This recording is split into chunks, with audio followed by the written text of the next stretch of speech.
You're listening to the DTF podcast, Down to Fitness, where we turn personal trainers into fitness professionals. We're your hosts, Dayton McPherson and Kyle Radune.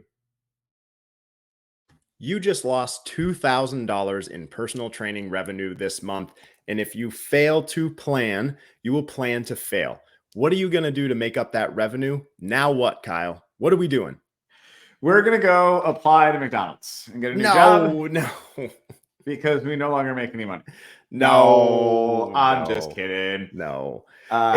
So too often this does happen in personal training. You are doing so well, and then all of a sudden, boom, it's like a waterfall that people get hurt. They're going away for surgeries. They're going away on vacation, especially during the summer, or people just are done with training. Maybe a bunch of financial burdens come up all at the same time. And I see a lot of the times coaches just accept it. And that is not the right thing to do. It's like, oh, I was doing 65 hours of personal training last month, every single bi-weekly sessions. And now I'm down to 50 or 45. And they just kind of come in, train their people, and then leave and don't put forth any sort of effort to get back up to that higher number, higher tier, higher threshold of dollars. It's like, don't be accepting of yourself making less money. You had to start off and call people and do this and do that. And just because you're 5 years into your career, none of that stuff ever goes away. But we just get so complacent in, I'm just a personal trainer. I don't have to do any of those things anymore. And my business just dropped $2,000 a month. So I'm just going to keep being a personal trainer. And we want to get you guys out of that mindset. You got to go back like you're starting fresh again to build up your business again. I like when you said starting fresh, because while it may not be actually starting fresh, this is something that happens to successful trainers all the time. Absolutely. When you're new, you have nothing to do but prospect, and you're excited. You're all gung ho. You're booking consultations. You're starting to close clients. You're getting your book filled up. Things are going well. You got 15 hours of personal training. You're putting in 10, 15 hours of growing your business. 15 goes to 20, 25, 30. And now when we hit 40 hours of training clients, the 15 hours of prospecting goes out the window because you're only going to work 40 hours a week. I respect that. But guess what? Now, Dayton said it. Summer comes, seasons change, something happens.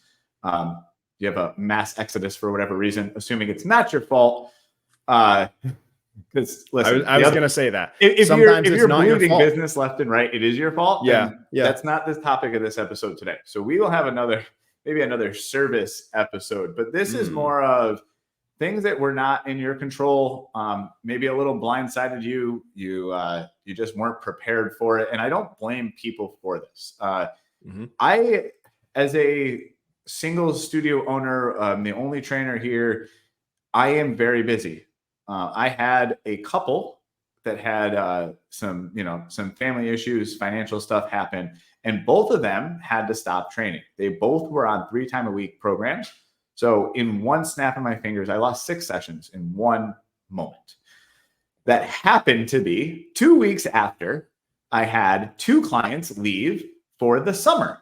My snowbirds, they go back to New England where it's cooler in the summer, and I won't see them again until September, October. So what happened was I lost 6 sessions in June, on top of another 6 for the snowbird. So I lost 12 sessions literally within 30 days.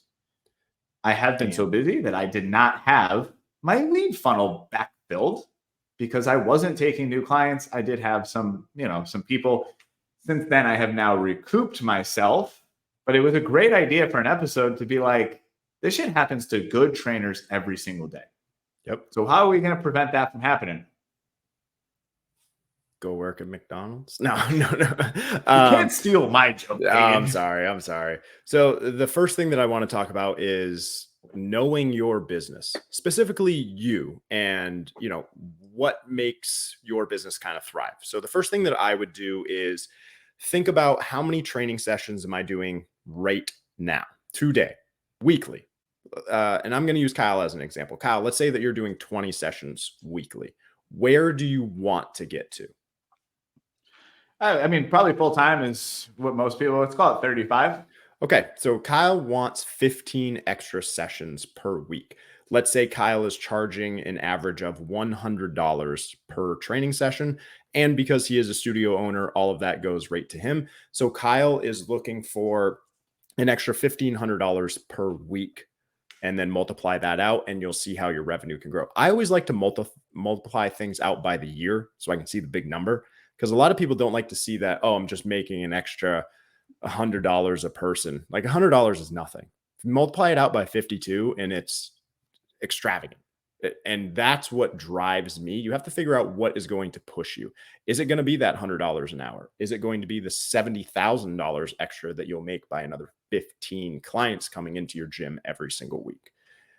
So then what I would do is, how do I get 15 extra clients? So we have to start looking at, how many contacts do I need to get in order to book consultations who will purchase personal training that will turn into those 15 extra hours per week. So let's talk about some industry standards real quick here, Kyle, and then I'll quick. I want to clarify. You said 15 clients. We need 15 hours. So that could literally be 3 or 4 clients. Sure. Right. Yep. For math's sake, let's call it 5 new clients. Might be easier. Okay. Yeah.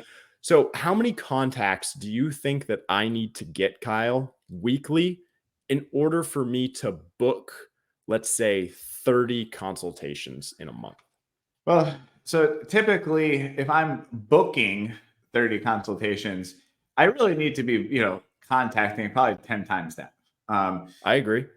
If I have 100 leads, I know we talk about the closing percentage at 33%. So that's 33% of the people that actually sat down in front of us.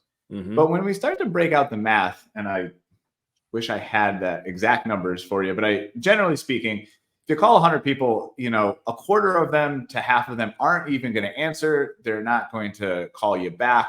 They don't care that you left a voicemail or text message. So right now we're down to 50 contacts already. Of the 50 people that answered, if you can get half of those people to entertain you for a complimentary session, we're at 25 people, right? Mm-hmm. So I got 20, I can book 25 appointments. And if I can close 1/3 of those, what's that? Like, we'll call it 8 clients. Sure. And 8 will get you to that number. I will argue, though, that I think if you have 50 people that you talk to, booking 25 in my eyes is very, very high. So 50% is really high. Yeah. So even if it's 10 people out of the 100 that you called and you're closing at a 33%, you're getting 3 people in. And if your sales skill set is very, very high, that can make up a majority of your 15 extra sessions per week. Like, even if you're doing twice a week hours, I mean, and now you're at 6, like you're almost halfway there. And that's just by 1 week, and you book out the consultations the next week as well. Mm-hmm. So that would be like my kind of strategy, is really understanding what my numbers are and where that I need to get. And closing percentage is probably the best one to start with, and then work yourself backwards. And then understanding for yourself, what your real goal is. Kyle had said 15 hours is what he wants to get to. If yours is 5, perfectly fine. But understanding where to start is just as crucial as the end goal number and how much money that you want to get to. And then understanding, is that achievable? If you're a brand new coach and you say, I want to book 40 hours of personal training in 3 months, I've probably seen that less than a handful of times in my entire 8 years in the industry. One, like, very recently, went from 0 to full time in like 2.5 months. It's crazy, but they've been doing it for 30 years. So they're really, if you have someone that's really super experienced, and they've had to start their business a few times in their career, they'll usually be okay there. Or if you're going to a brand new gym. Yep. Absolutely. I love grand openings of gyms, because you can have 0 hours, and when 1,000 people come through the door, you can leave with 30 new clients. Absolutely. So, yep. The other thing that's kind of actually, before you change topics here, I want to just kind of recap what we did, because we did a lot of math there, and I don't know if for my non-mathematician friends or anybody driving that doesn't have a calculator out. Yeah, it could be a little confusing. So I just want to really break down what we did. Is all we did was we reverse engineered our end game. So I just wanted to have 5 clients. I kept doubling it up to get to that biggest number for the prospects. The reason I used 50% was because it was simple math. I think the real numbers, if we went and Googled it, it's going to be like 42% or something. Yeah. But the point we were trying to make is when you have just 3 new clients, contacting 10, 20 people feels like a lot. And a lot of people that contact 20 folks and get 20 no's already start to give up. And they kind of throw in the towel and go, shit, I've made 20 contacts and I didn't sign up anything. And you feel like I'm so bad, I can't close. I'm terrible at this. Well, when you really do the math out, it's not 20.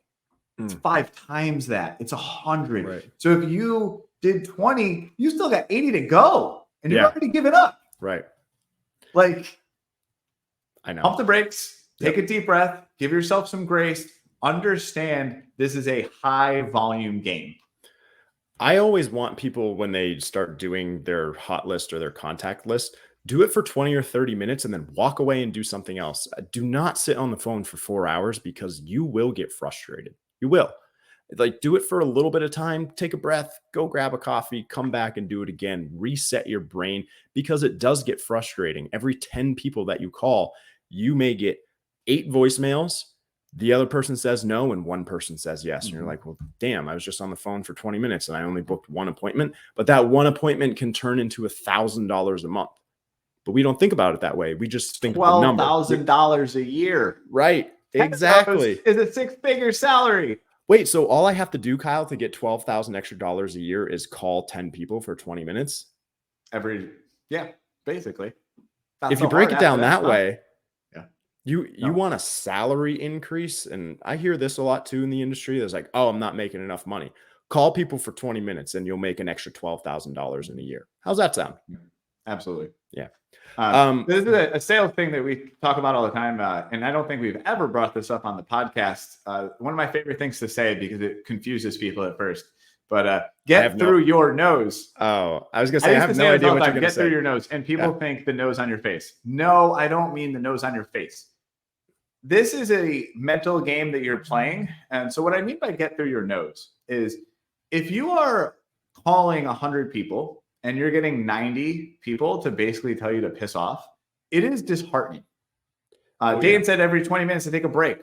Why do you need a break? Because your energy, your tone, your attitude will go in the dumps. And when you finally get on the phone with the person that was maybe willing to say yes, your shitty attitude on call number 57 ruined it anyways. So go refresh and get through your nose. Right. If we stop looking for the yes and you play a game with yourself, how fast can I get to 100 no's? It becomes fun. It's like, I call this, hey, I want to do blah, blah, blah, blah, blah. I got you signed up for the new gym membership. We have this, we have that. I want to do this. Are you interested? No. And you're like, all right, no worries. Thank you. Have a great day. Hang up the phone. Yes, 1. Check. I got 1. Let's go. If you do that, your mentality will be much more positive. You'll have just a different attitude toward this game. And all of a sudden, you'll get through like 13. You're like, haha, 13 no's. And then on number 14, you do that and they say yes. And you go, damn it. Oh my God, I actually got a yes. And it's so different. It's not that same like tedious, shitty feeling. Yeah. So y'all get through your nose. Get through your nose. Make a game of it. Kyle, do you mind if we discuss, for any personal training managers or general managers out there, kind of the way that I would look at it in terms of a total overall revenue being lost? You think that would be helpful? Oh, absolutely. Because you know something also, if you're a trainer that opened up your own studio and it's you and one other person, you're also a general manager. So whether you have 25 gyms and 250 trainers or 2 trainers, you still got to evaluate your business for your training and your other. So I think you're onto something really important here. So the first thing I do is I meet with my team. We have weekly meetings. It's every Tuesday at 11 o'clock. It's been that way for the last 6 years. So we have weekly meetings. The first thing that we do is we try to do something fun. Like we'll play Pictionary or something. I don't know. Just break down the tension of everything. And then we'll start talking about numbers for about 20 minutes and then hit on some other stuff as well. So meeting with my team, I'll discuss certain things with them, as last month, how many training sessions did we perform, not sell? because just because you sold it doesn't mean they're being used. How many training sessions did we actually do? And how many did all of you want to do? And these aren't individual meetings. Like, I'm having this conversation because we are a team. Kyle, you did 50 training sessions last month. How many do you want to do? And if Kyle tells me he wants to be 40 hours, okay, you want to do 160. That would require you to call 5,000 people. I don't know the actual number. And then look at trends month to month on individuals' business. So if I'm looking at Kyle's and he was at 30 hours in June, and then it dropped to 20 hours in July, have a conversation with Kyle. Kyle, why did that happen? Well, I had 2 people that are snowbirds. Okay, Kyle can't do anything about that. And 2 other people who had a financial crisis or family crisis. If it was financial, I would ask Kyle questions. Well, did you offer them other programs? I know that they were training 3 times a week. Did you discuss with them doing twice a week or 1 time a week? If the conversation was no, as a manager, I'm calling them. You should have already called them anyways when they stopped training to ask them how their experience was. Was there anything else that I could do? Could you tell me X, Y, and Z? Call them again a week or 2 later. Hey, I noticed you haven't been back into the gym since you stopped your personal training program. Everything okay? Yeah, I've just been busy. And then in a nice way, try to find a way. Well, you didn't seem too busy when you had an appointment scheduled every other day for the last 6 months. You were in here, you showed up all the time. So I'm just trying to find the overall reasoning as to why they may have stopped. And too often, the reason that they stopped is not the real reason. They're never going to lie to you and say, I don't like you anymore. You're too expensive. I'm not losing weight, but it's our job as managers to have those tough conversations with those clients that may have stopped. Other numbers I'm going to go ahead, Kyle. Sorry. No, I was going to say, because you touched on that. And I mentioned earlier that like I had a situation like that happen to me, and the way I ended up handling it. And this is like a really it was a really big emergency situation. We're talking like $40,000 in medical bills. Sure. Emergency. Yeah, so like, absolutely. When this happened to their family, this was like we took our sales hat off a long time ago, and we're having like emotional, personal conversations. Yep. But I want to point out something. They still do $100 a month they send me so I can write them some workouts because they wanted to be involved in me. And I've kept them now in the loop because when they do get back on their feet, they're going to come right back. Right. So while we talk about like not giving discounts and valuing yourself, this was one of those anomalies that I felt like I can do something at something so small that they can still dig themselves out of their hole. And I think also doing something for someone in a time of need like that. Right. I didn't do it for myself or my business, but since we're talking about business, they're going to end up coming back to me because I showed them that empathy. Relationship right? So and rapport, right? Yeah. So just want to add a little on that kind of situation for sure. So other kind of trends that I'll look at is how many prospects did we have over the course of a month? How many memberships did we have? Out of those memberships, how many of our complimentary consultations did we book? How many of them showed up? And what was our closing percentage? I'll even look at the closing percentage as a team total, but then as an individual total. Because if I see that someone is very high, closing at an 80, 90%, and my business is lacking, well, those people who are closing at a 20%, you're not doing consultations anymore. And my top salesperson as a personal trainer is going to do a majority of the consultations. And typically what happens is your individual on your team who's the best salesperson is the busiest, and they don't have room in their schedule to take people on. But that person who's the best sales leader, they're going to pass off those clients to other people to build up their business and their confidence. And managers, you should be doing consultations as well. We just had a conversation about this at a business review at the company that I'm at. If you are a manager and you are noticing that you're not booking a lot of your complimentary consultations, or your conversion ratio is very, very low, take that upon yourself and do it. I can't tell you how many times that I've gone in on a Saturday to do one consultation because that's the only time that they could do, and all my coaches are booked. They want to do it at 6 o'clock in the morning, 7 o'clock at night. Great. Because I know that I'm going to close that person and they're going to stay with us for a long time. That's our role as leaders, is lead by example. We're not going to tell them, oh, sorry, nobody has that time. If I have the time, I'm going to do it. Right, Kyle? Absolutely. That's why we're leaders. We've got to do the hard stuff. So yeah, that's kind of like the starting point for managers and just identifying where your business is and where it might be lacking. There's obviously 100 things that we could talk about, but that's really what you want to start at is identify where you're doing really well and where you can improve too. Did you have anything that you maybe wanted to add? No, actually, I think you nailed that one. Okay. My next thing was going to be like, okay, you've evaluated your business, so now how do we chase down those leads? Perfect. If I you're love ready to that. kind of segue that, Yeah. Yep. I'm good with that. because now, okay, so you've done all the work, you've done the back end, the business stuff, you have your numbers. We're going to collect our no's. We have our list, but wait a minute, what's on that list? We've talked about this list. Yeah. Well, the hot list. Who's on our hot list? Right now, your list ain't got nobody. Right? Yeah. Zero people. Your list is blank. So, Yeah. how do we fill that list? Just a quick little bullet points here. I like to look at old PT clients.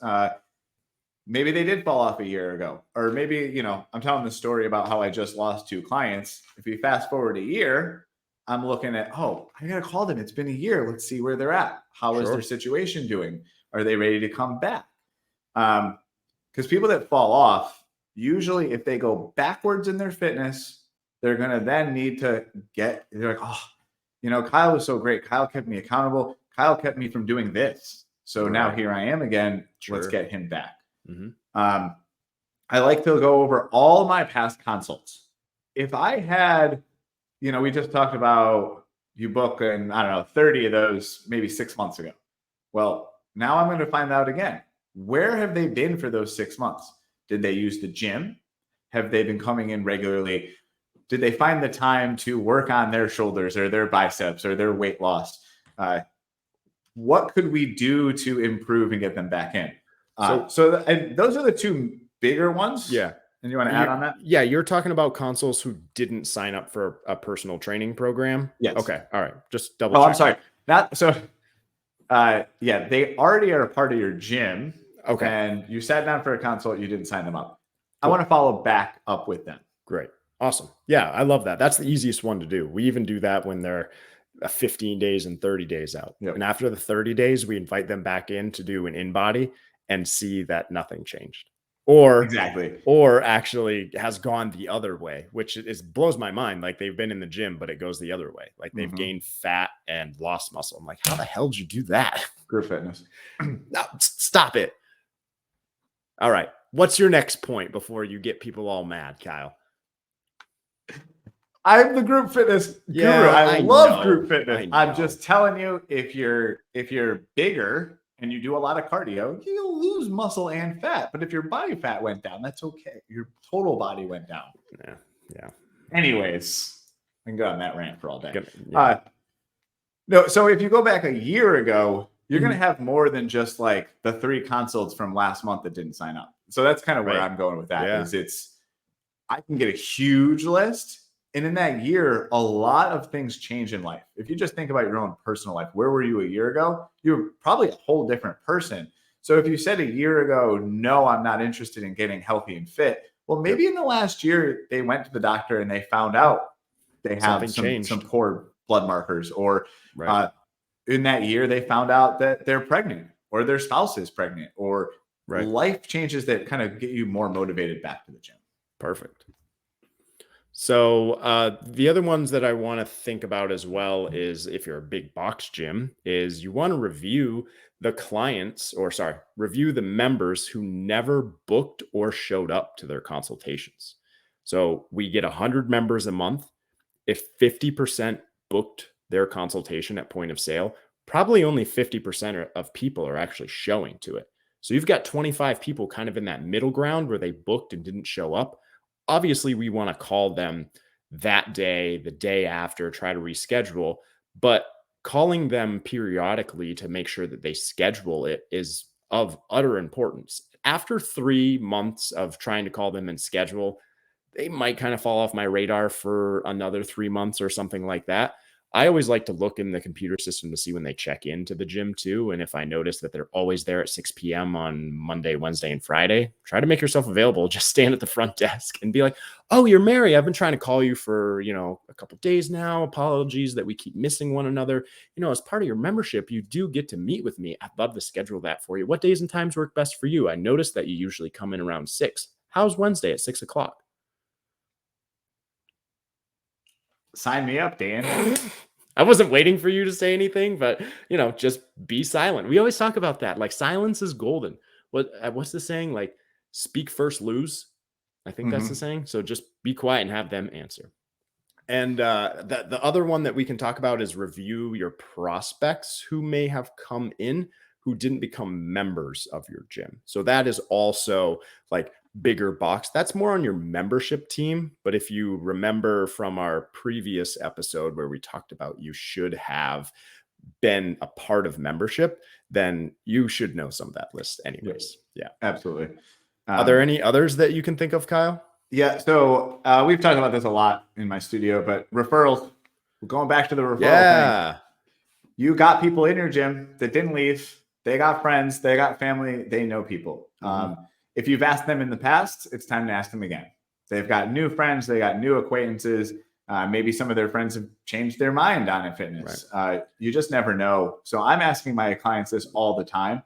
And if you're good, you're asking all the time. Like literally every couple months, I bring it up, even when I don't need business, because it is an easy one. I don't have to go make phone calls. I don't have to go out into the community and, do any kind of like community outreach. I just talk to the people that are in my gym every day. So to me, that's a no-brainer. Yep. Perfect. Now I don't know. Yeah, I think besides referrals, I think there's a couple things like you're the small group training guy. I don't know if you want to talk about that. Yeah. So when I first started at Health Tracks, I started in September.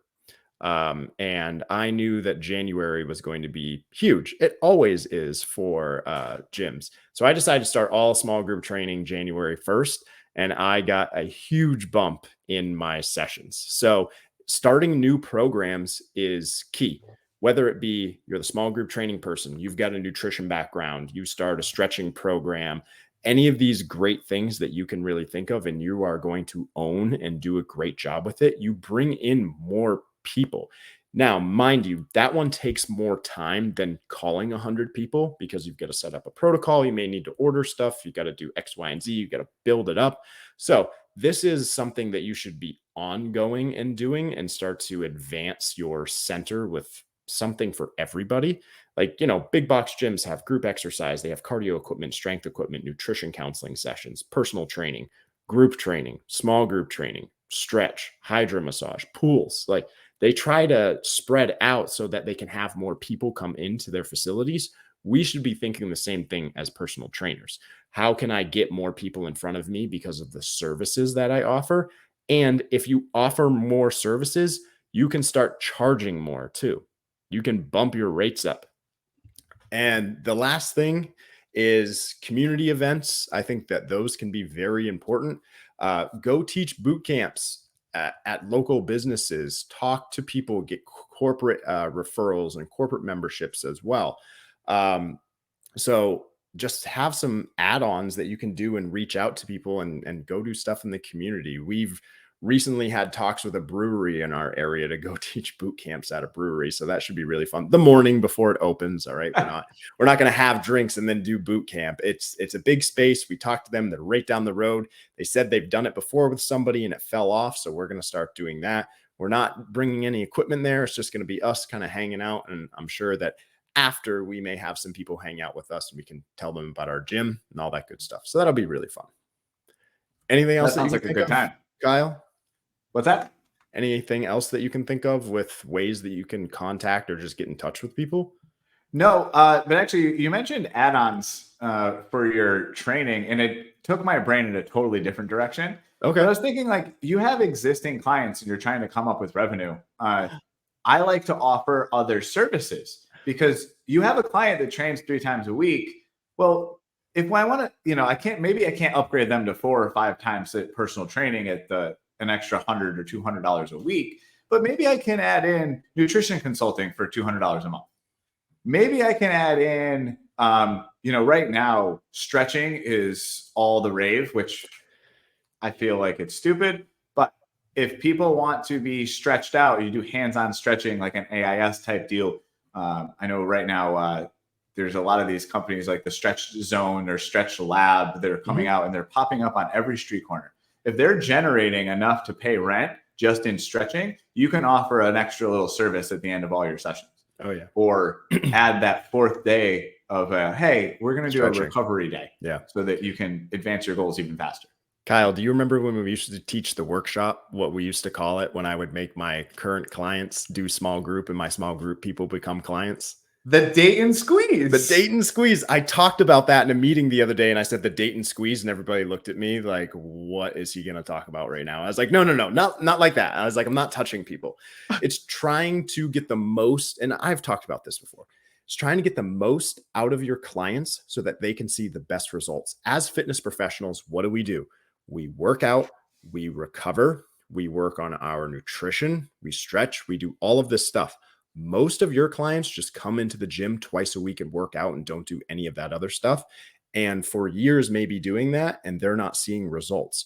So if I can get you the results that you want, it's going to cost you more, but you'll get those results. And because it costs you more, I get paid more as well because I'm doing more for you. So if I can get more people doing all of those things, like the other day, I had one of my clients who pays, upwards of $1,000 a month for personal training twice a week, then buy $150 worth of supplements that we have as well, and then also do small group training. Hello. It's an extra $200 a month. And I guarantee that you're going to feel better and you're going to see better results because you're doing more of these things. And trainers, you shouldn't feel guilty about making more money because you're providing more for that person. I know that blows your mind. It's like, well, I feel bad. I'm pushing supplements. I'm making them pay me more. This is your job. You deserve to be compensated for your efforts. I've said it before. I will die on that mountain. I deserve to be paid a lot. I do, because I'm good at what I do. Right, Kyle? Absolutely. Attaboy. I like that. You want to review real quick and then we'll sign off on this one? You got it. You lead it. Oh, I'm going to lead it? You lead it. All right. So today's episode, just kind of about how to bounce back. It happens to all of us. It's happened to me. It's happened to Kyle. You are going to have some bad months, but don't get frustrated. What you need to do is you need to revert back to when maybe you were a brand new coach. Get through your nose. Call all those prospects that you may have forgotten about. Call all those past consults that may have said no the very first time. Go out, do community events. Talk to your current clients about participating in add-ons, small group, all that good stuff. If you do that, it will take time, but you'll build up your business as you go so that you can either get to where you were the previous month or month before, or surpass it if that's what you want to do. It just takes effort on your part instead of just going in, training your people, and then walking out. So that's where I'll leave it off. Well said, Dave. Thank you very much, sir. Thank you, sir. And thank everyone for listening. We'll see you next week. Bye, everybody. Thank you.